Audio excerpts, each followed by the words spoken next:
Hello YouTube, this is Morgan, Airspeed Prime here at my next Airspeed Korra Rewatch video. This one's going to be for K312 Enter the Void, second last episode of Book 3.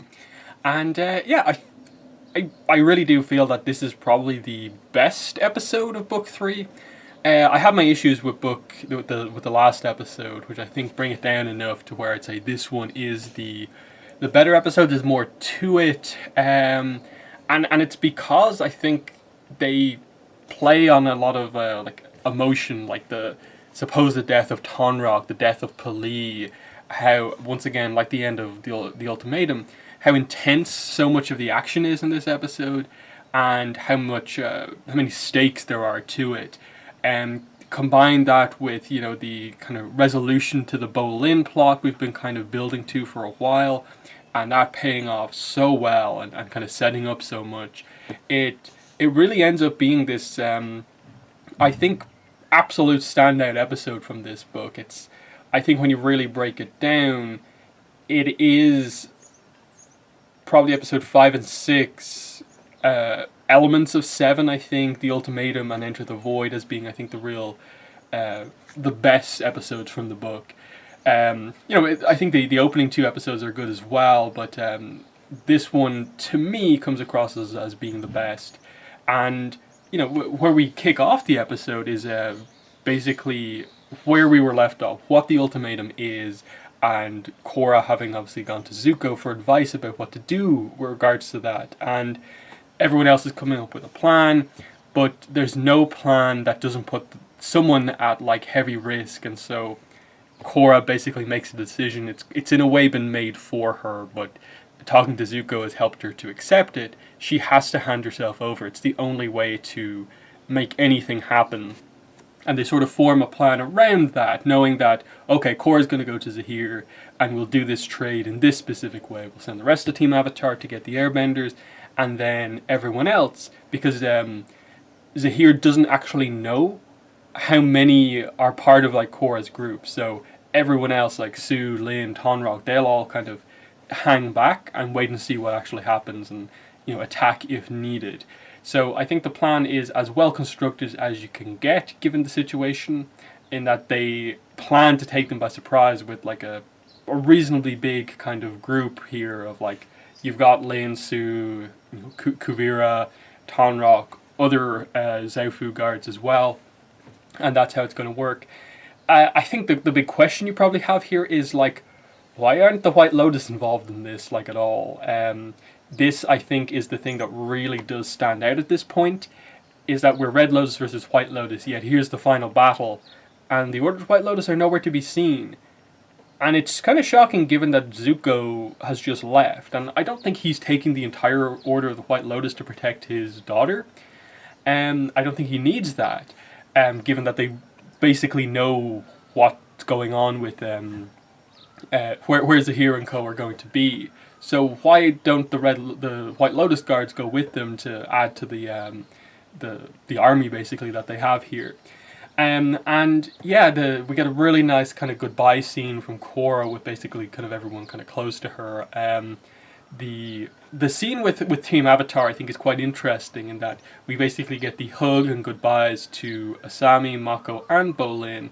And I think what's interesting here is that they really don't emphasize there being anything overly special with Korra and Asami, given where they ultimately go. It's a fairly kind of, stock goodbye to a friend moment. Yet it's Korra and Asami first. But then they cut to Mako and her going to hug him, and him not really knowing what to do, but her initiating the hug. And that's when they kind of turn the emotional music on. So they kind of skip Asami almost, turn on the emotional music for Mako to kind of represent, here's finally this, best kind of friendship that's kind of forming here.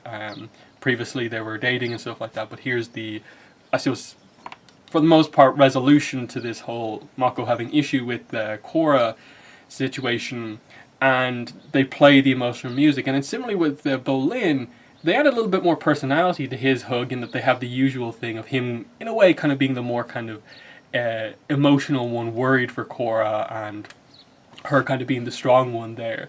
And then the Tonrock Korra goodbye is really well done, because it represents like Korra's growth. It represents Tonrock's growth as a character, that he's obviously he obviously probably isn't completely happy with this, but he's able to accept his daughter making a decision like this, and why she has to, her position, and respects her for it, because she's putting herself on the line for a whole new nation, and he understands how like historic that is, and that's what he says to her. But I think it's a signifier of like they respect the development that the two went through as father and daughter in book 2, and they have a really, really good scene here.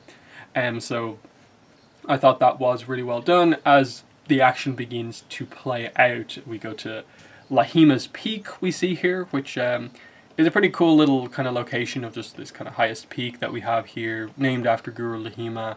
And yeah, it starts to get really tense as I suppose the action picks up.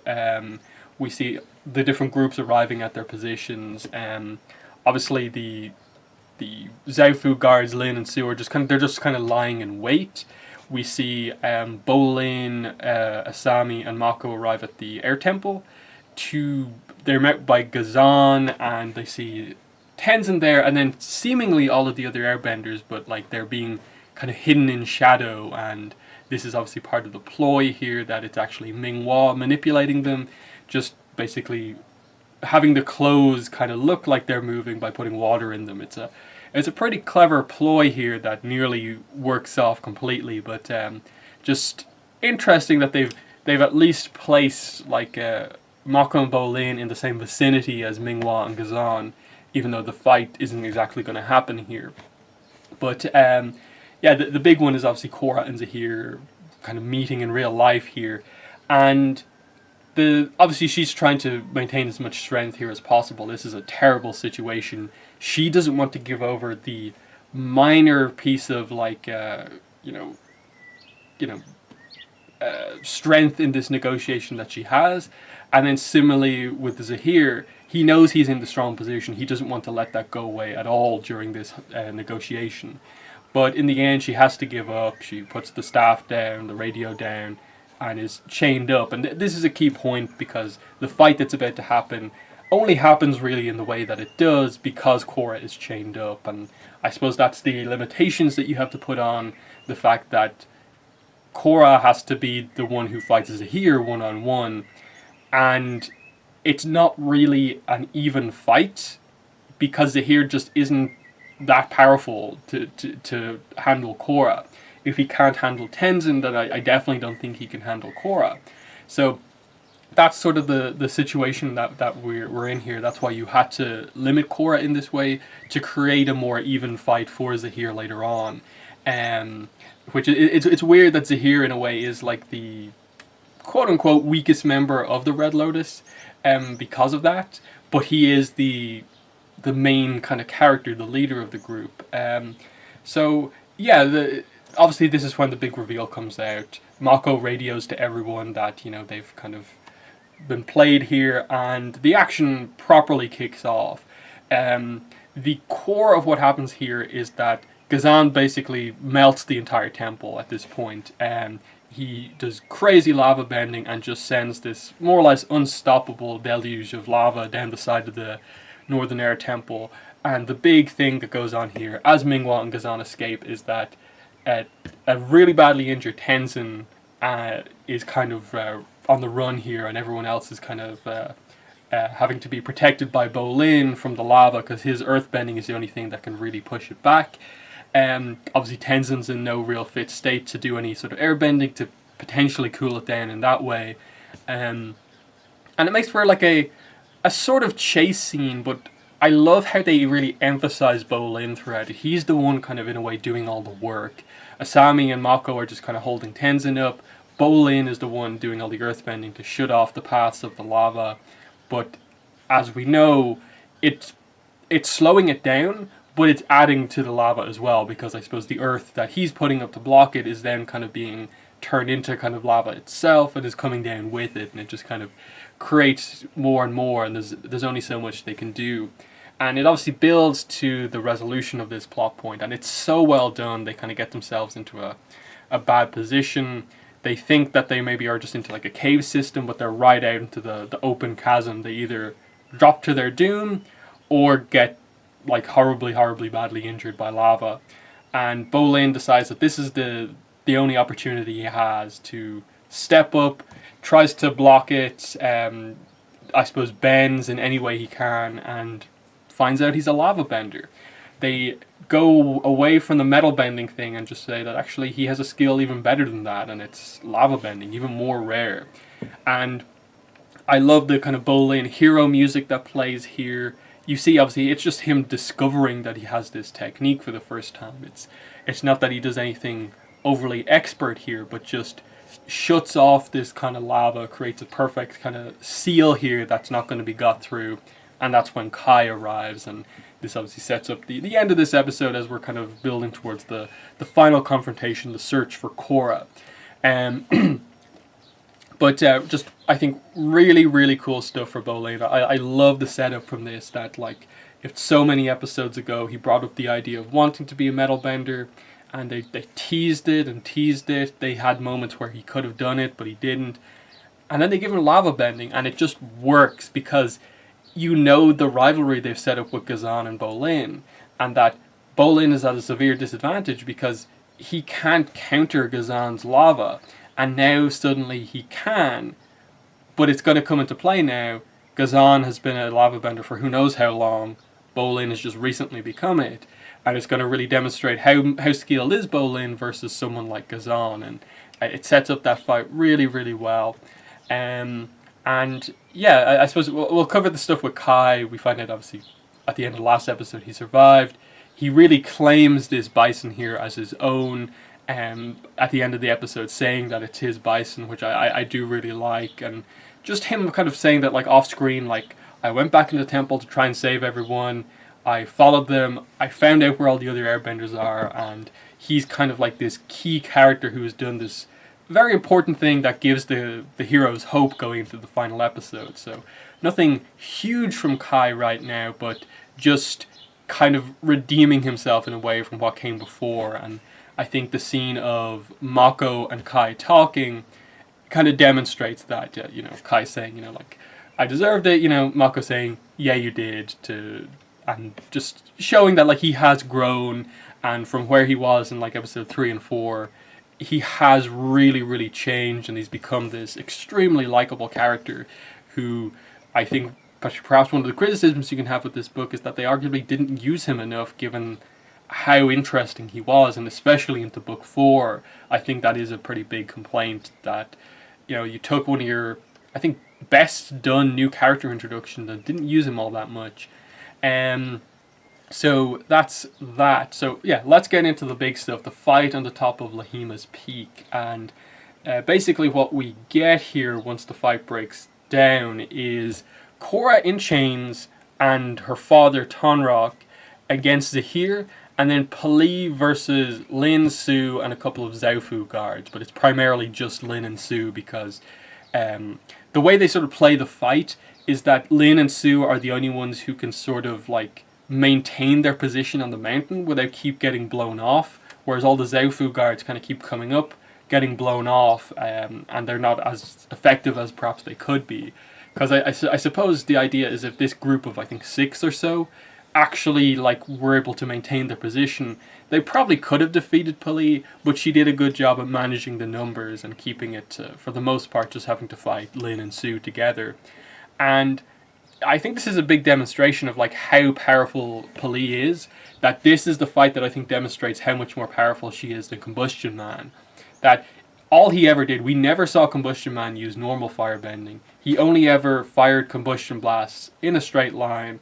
Pali can curve them, she's very acrobatic, she can do normal firebending if she has to, and seems to have a somewhat okay eye for tactics, with the idea still being that she is a fairly straightforward character in how she fights. She has this very powerful ability and uses that to hold people back at distance. I suppose the big question would be, how does she deal with people up close when she kind of can't use her powers in case she blows someone up and blows her up at the same time? How strong is her normal firebending if she had to really have an up-close fight, but given that she was up against metal benders, you know, the idea of a really up-close fight, perhaps not as kind of interesting of a prospect, but still. Obviously, here it's not really about the choreography in that it's more of a set piece action scene here, as you often get with a kind of combustion bender, that you can't have a massive amount of amazing choreography just because the core of the fight has to be explosions, keeping the heroes in cover for the most part, and Pali just maintaining that kind of advantage.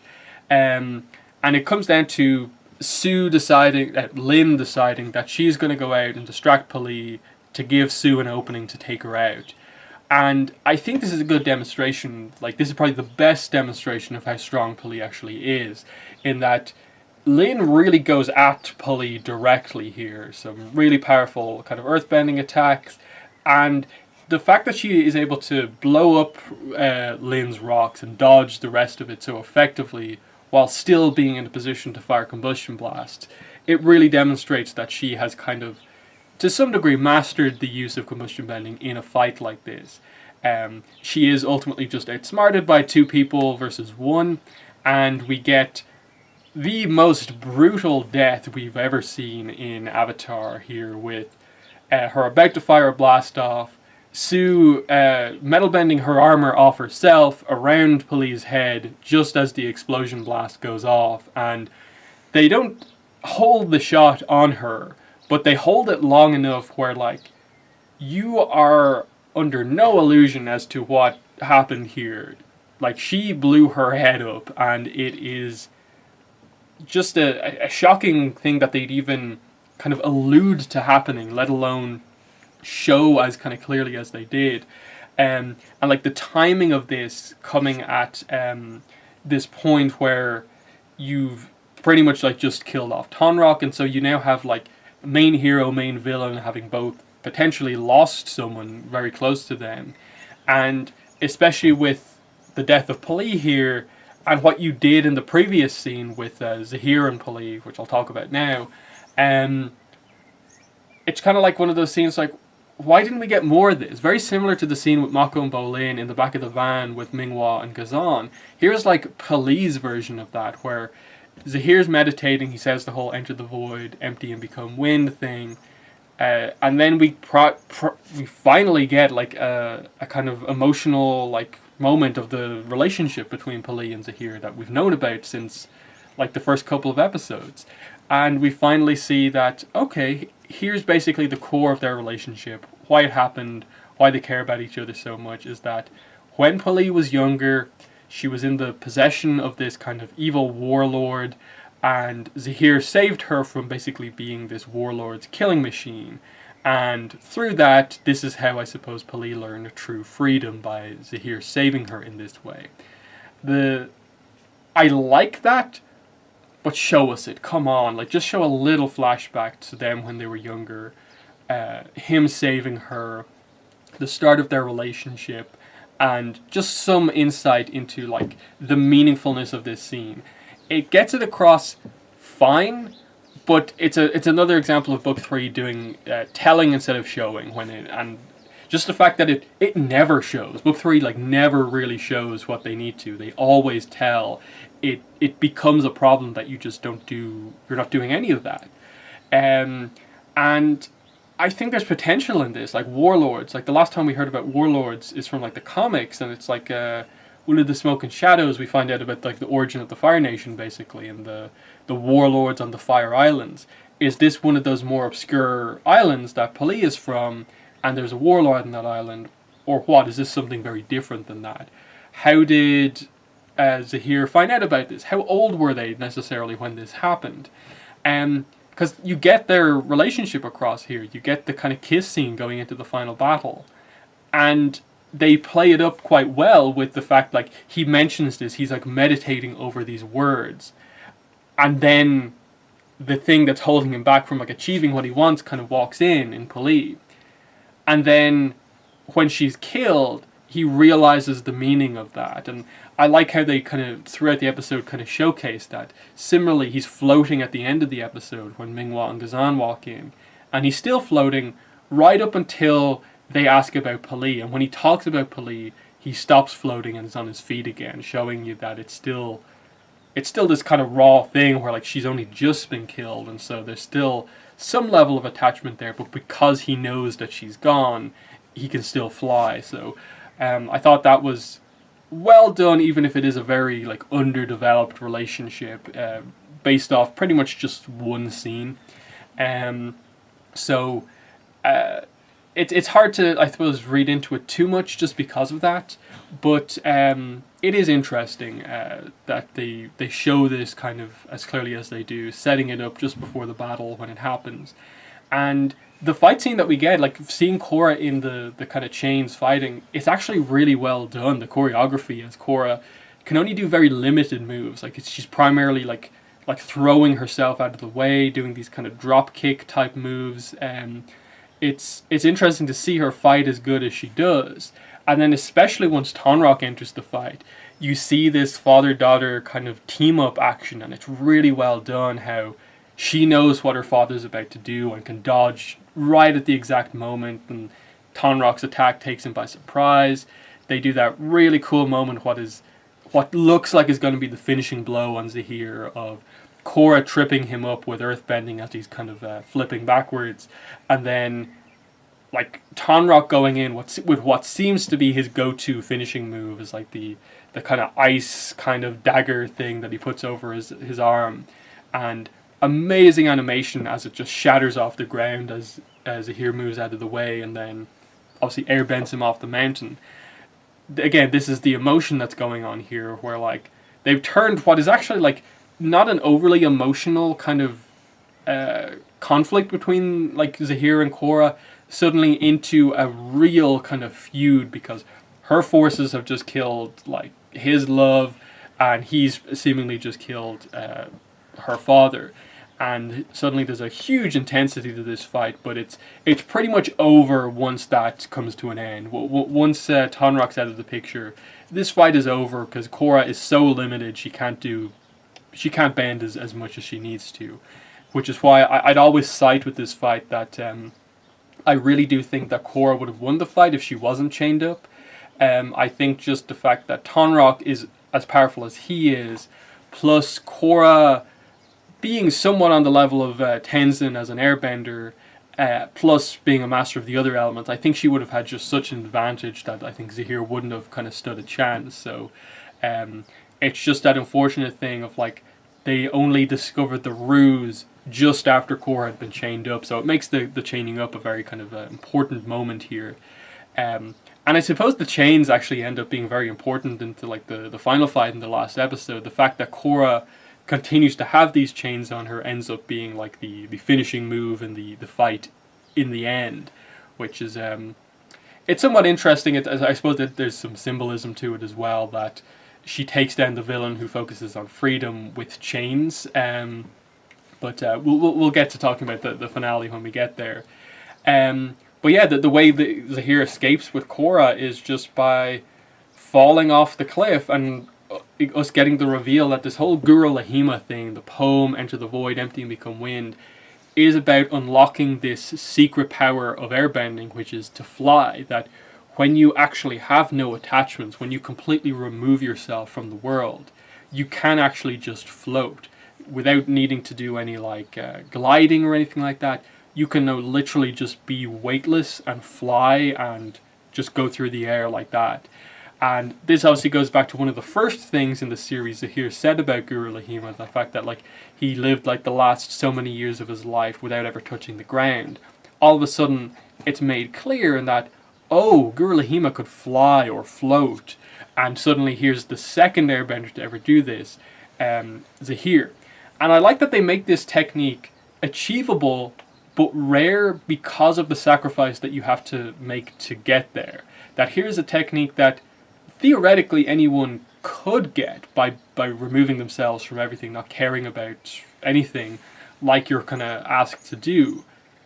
But even airbenders who would be more on that side of things would see that as a quite extreme thing, because they still have to fundamentally like care about people, and that's obviously the conflict that's at play here. It's an ability that in a way like the Avatar can kind of never achieve, because they have to care about the whole world, and even the most powerful and knowledgeable airbenders perhaps wouldn't even want to do any of that, to just remove all attachments. There's a difference between, obviously, like, not being attached and making your attachments a weakness, and just having none at all. And I like that this is a technique that is made rare just because there's only a select group of people that would be willing to do this, and that's why they make out that Guru Lahima is this kind of very, very wise kind of guru from the airbenders, but was someone who almost went overboard and is seen by some as kind of a bit out there. And similarly, Zahir having these ideas of freedom, and him almost like missing the idea of it until it actually happened and Pali actually died. Kind of goes to show he doesn't care. It's seemingly, this presents the idea that he doesn't care massively about Ghazan or Minghua. That's an interesting one to get. And I suppose just their reaction to the fact that he doesn't say all that much about Pali when they ask, and it sort of demonstrates a little bit of a fracturing of the group. Not massively, in that they don't really play it up that much, but it's meant to be this kind of signifier of like the group isn't as close as it was perhaps before because they've lost one of their members, and Zahir is now in this position where like he doesn't care. He's in the void now. But cool reveal, the shock on everyone's faces as it happens, and then Tenzin's reaction of like, I knew like the legend said that Guru Lahima could do it, but I didn't think it was real, but now it actually is. I definitely cite this as being more of the lightning bending to technique rather than the combustion bending type technique. In that I don't think this is a rare kind of bloodline thing that only a select few people can have. It's one of those techniques where like it's rare enough, but like the requirements can technically be met by nearly anyone. I still think there probably is a higher end airbending technique that we will get to at some point. That probably is something like sound bending or something like that. But yeah, I think that's most of what I had to say about this episode. I think it just did everything correct. The intensity of the fight scenes, the animation of them, the fact that they've kept up the trend of the last couple of episodes of people are getting injured in these fights, people are getting killed in these fights. The stakes are exceptionally high in what's going on here. The good thing they have done with Korra is that they've at least given her this sacrifice kind of arc here, and this has put her at risk, and now by the end of the episode she's captured by the Red Lotus in a very emotional situation where she thinks her father is dead, even though we see him survive. I'll talk about the whole Kavira thing in a second. But the setup by the end of the episode that Korra is going to be poisoned by some sort of metallic poison, it's an interesting cliffhanger. Obviously, like, when the episode aired, like, we went straight into the next episode, so we weren't left to wait on it all too long, and we quickly found out that, oh, Avatar State stuff. But we end this episode in a position where they still haven't properly told us. They have Korra where they want her. What are they actually trying to do now? In that you've sort of got past the idea of like, okay, it's not that they just want to kill her, otherwise they could have done it. So it's something else. And the reveal that it's just kill in the Avatar State, for me, it doesn't hit as home as it perhaps should, or like maybe the writers felt it would. It's still interesting, but we obviously see how it plays out. The whole idea of poisoning and there being other Red Lotus members is interesting, but again, this goes to show how underdeveloped the Red Lotus are, in that, like, where did they come from? Like, okay, we had Aiwei, but like, where did these guys come from? And this is just why, another example of them not showing us the details and instead skipping past a lot of that stuff. The whole Tonra Kuvira thing, this was interesting because at the time, obviously, we didn't know Kuvira was going to be the Book 4 villain, but people did have a reaction to like, why did they just randomly in the middle of like the second last episode, like a part of the finale episode, give like 10 or so seconds, 2 scenes to this character who's like just been a background character up to now. We've seen her before, Kuvira. She's been involved in Zaofu Guard scenes before. But why are you only now kind of giving her like full center of the screen, huge close up on her face, I'm Kuvira, and then Sue saying, Kuvira, you stay here, kind of in a way setting up Kuvira's arc of like Sue holding Kuvira back in a way from being involved in some of these big things, but it not being necessarily clear that that's where they're going. It's almost why like you'd wish maybe like if they really like had a bit more time, would they have used Kuvira a bit more in book 3? Like properly introduce her as like the main Zaofu Guard, and go along with that. Like imagine Kuvira was the one who was kind of implicated by Aiwei as being the one who was lying. Imagine that was all sorted out, but there's still the fact that Sue for a second didn't trust Kuvira. You add that to the situation, you have her always be the main person next to Sue, and you had incorporated her into as part of the family, like we learned in book 4 a little bit more. This is what I think is ultimately missing. We'll get into book 4 and the issues with Kuvira, but the fact that she doesn't feel as important, like the character that she's presented as in like the next book, just with regards to her relationship with Sue, it just doesn't feel there quite yet. But it's still very cool that they've introduced the villain in the previous book, and it's not obviously clear that that's what's going to happen. It's just, oh, this character's getting a name and a bit of a focus here for a second. But just a notable thing that like Kuvira saved Townrock. Okay. And it's weird that they don't even really bring that back. Like, do they ever really say anything about that? I'm not sure, because maybe I'm just imagining it, but like I don't think like Kuvira ever mentions that like I saved your father, or Korra thanks her for saving her father. I think it's just this is meant to be used as the introduction of the character. So yeah, I think very, very good episode. The only problem with it is just the overall problems I've been talking about all these episodes is that Red Lotus aren't developed enough. You've just killed off one of the characters here, and all we know about Pali is like 2 or 3 little things, and there's only been like 1, maybe 2 scenes where she really got character across in the entire book, and now she's dead. It just feels like a waste for a character who has so much potential, and the fact that they're starting to kill off the characters now just really, really shows that. Similarly, as I said earlier on with the White Lotus stuff, like it would have been, I think, a bit better if the Order of the White Lotus were involved in this, the conflict with the Red Lotus, just to really incorporate everything that's going on here together. But otherwise, as I said, the action's great. Korra's kind of the decision to have Korra make this sacrifice was well done. The goodbye scenes, it has the emotion, it just doesn't quite have the development. So that's my thoughts on Enter the Void. In the comments, let me know what your thoughts are in the episode. But yeah, that's been the video. Thanks for watching, and bye.